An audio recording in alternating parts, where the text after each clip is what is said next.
ശ്ലോകം 4. ചിരധൃത പ്രണയാ ത്വയി ബാലിക.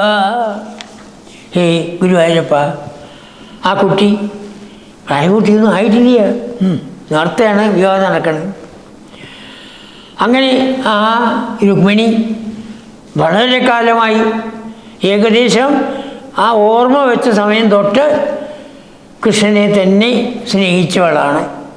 കൃഷ്ണനിലുള്ള ആ പ്രണയം, അനുരാഗം അതിങ്ങനെ വളർന്ന് വളർന്നു വന്നു. ചിരധൃത പ്രണയ, വളരെ കാലമായി ആ സ്നേഹം അനുരാഗം വെച്ചുകൊണ്ടിരിക്കുന്നു. അങ്ങനെയുള്ള ആ കുട്ടി സപതി കാക്ഷിത ഭംഗ സമാകുല. ഭഗവാനി, ഞാൻ എന്താ ചെയ്യുക? ആരോട് പറയുക? അച്ഛനും അമ്മയോടും പറഞ്ഞിട്ട് കാര്യമില്ല, ജ്യേഷ്ഠന്മാരോട് പറഞ്ഞിട്ട് കാര്യമില്ല. അവരെല്ലാവരും രുക്മിണിയുടെ ഭാഗത്താണ്. ഞാൻ എന്താണ് ചെയ്യുക? സപതി കാക്ഷിത ഭംഗ സമാകുല, വളരെ കാലമായി ആഗ്രഹിച്ച് താൻ കൃഷ്ണനെ മാത്രമേ വിവാഹം ചെയ്യൂ എന്ന് വ്രതം നിശ്ചയിച്ച് ഇരുന്നതായ ആ രുക്മിണി ഇപ്പം എന്തുണ്ടായി? ഭംഗം, അതിന് തടസ്സം വന്നു. സമാകുല, എന്തെന്നില്ലാത്ത ആകുലത, ദുഃഖം കൊണ്ട് എന്താ ചെയ്യേണ്ടതെന്ന് അറിയാതെ ഭഗവാനെ എങ്ങനെയെങ്കിലും അറിയിക്കണമല്ലോ എന്ന് വിചാരിച്ച് തവ നിവേദയിതും ദ്വിജമാദിശൽ. രുക്മിണിയുടെ ഭാഗ്യമെന്ന് പറയട്ടെ, ആ സമയത്ത് ഒരു ബ്രാഹ്മണൻ രുക്മിണി ക്ഷേത്രത്തിൽ പോയിട്ട് ഭഗവാനോട് കരഞ്ഞുകൊണ്ട് പറയുകയാണ്. ഈ കരഞ്ഞുകൊണ്ട് പറയുന്നത് ഒരു ബ്രാഹ്മണക്കുട്ടി കേട്ടു, ബ്രാഹ്മണകുമാരൻ കേട്ടു. എന്താ കുട്ടി, എന്താ പറയണത്? ഇങ്ങനെയാണ് കാര്യങ്ങളൊക്കെ പറഞ്ഞു. ഇങ്ങോട്ടൊരു കത്ത് എഴുതി തരൂ, ഞാൻ കൊണ്ടു കൊടുത്തിട്ട് വരാം. അങ്ങനെയാണ്. അങ്ങനെ ആചാര്യന്മാർ തമാശയ്ക്ക് പറയും, ആദ്യത്തെ പ്രണയലേഖനം.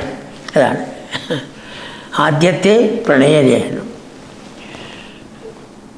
ഭുവനേക സുന്ദരനായിരിക്കുന്ന ആ ഭഗവാന് രുക്മിണി ഒരു കത്ത്, പ്രണയ ലേഖനം എഴുതി കൊടുക്കുകയാണ്. തവ നിവേദയിതും ദ്വിജമാദിശൽ. ആ ബ്രാഹ്മണകുമാരനെ പറഞ്ഞയച്ചു. എന്തിനു വേണ്ടി? തവ നിവേദയിതും, ഭഗവാനെ അറിയിക്കാൻ, ഭഗവാന്റെ അടുത്ത് വിവരം പറയാൻ വേണ്ടി. എന്താ പറയണ? സ്വകഥനം, തൻ്റെ ആ ആഗ്രഹം, ഭഗവാനെ തന്നെ വിവാഹം ചെയ്യണം എന്നുള്ളതായ ആഗ്രഹം. എങ്ങനെ ഈ ആഗ്രഹം വന്നത്? കഥനങ്ക വിനിർമ്മിതം. കത് അനങ്കൻ, അനങ്കൻ കാമദേവൻ, അംഗമില്ലാത്തവൻ. കാമദേവന് ശരീരമില്ല, എല്ലാവരുടെയും ഹൃദയത്തിലിരിക്കണം. അവൻ കത്, ദുഷ്ടനാണ്. ഈ വിധത്തിൽ നമ്മുടെ മനസ്സിനെ ഇളക്കിക്കൊണ്ടിരിക്കും. അങ്ങനെയുള്ള കഥനങ്കൻ തൻ്റെ മനസ്സിലുണ്ടാക്കിയതായ ആ ചിന്ത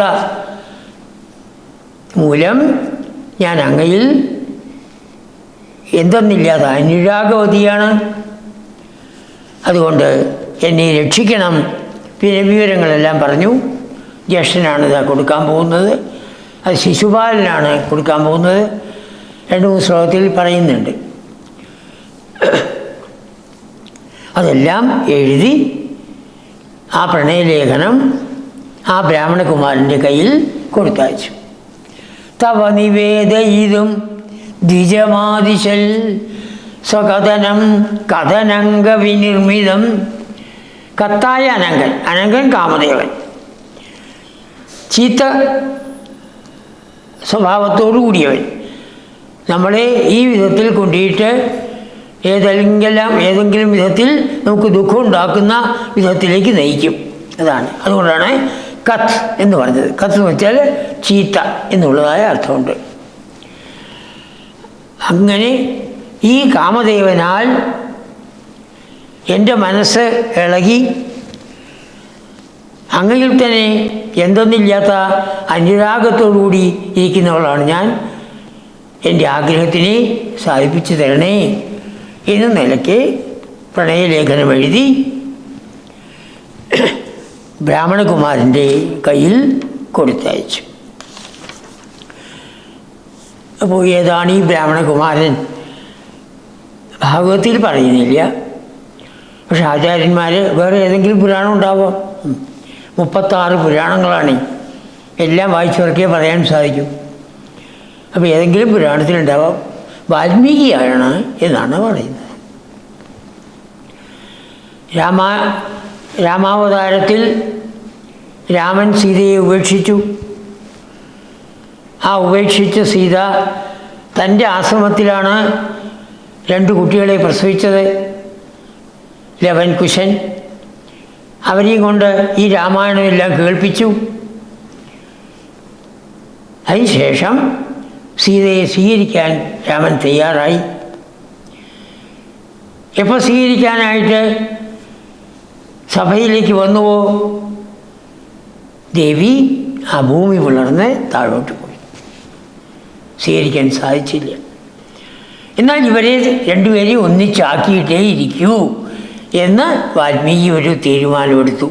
ആ വാൽമീകിയാണ് ഈ ബ്രാഹ്മണകുമാരനായിട്ട് വന്നത് എന്ന് പറയുന്നുണ്ട്.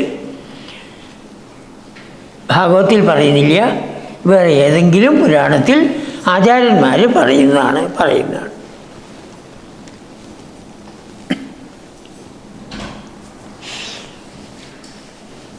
ബ്രാഹ്മണകുമാരൻ പ്രണയലേഖനം കിട്ടിയ ഉടനെ തന്നെ പുറപ്പെടുകയാണ്, ദ്വാരകയിലേക്ക് പുറപ്പെടുകയാണ്. ഭഗവാൻ അറിയാത്തതായിട്ട് ഒന്നുമില്ലല്ലോ. ആ സമയത്ത് ഭഗവാൻ ഈ ബ്രാഹ്മണകുമാരന് യാതൊരു തടസ്സവുമില്ലാതെ ദ്വാരകയിലേക്ക് എത്താൻ വേണ്ടി ഉള്ള ഏർപ്പാടുകളെല്ലാം ചെയ്തിട്ടുണ്ടാവണം.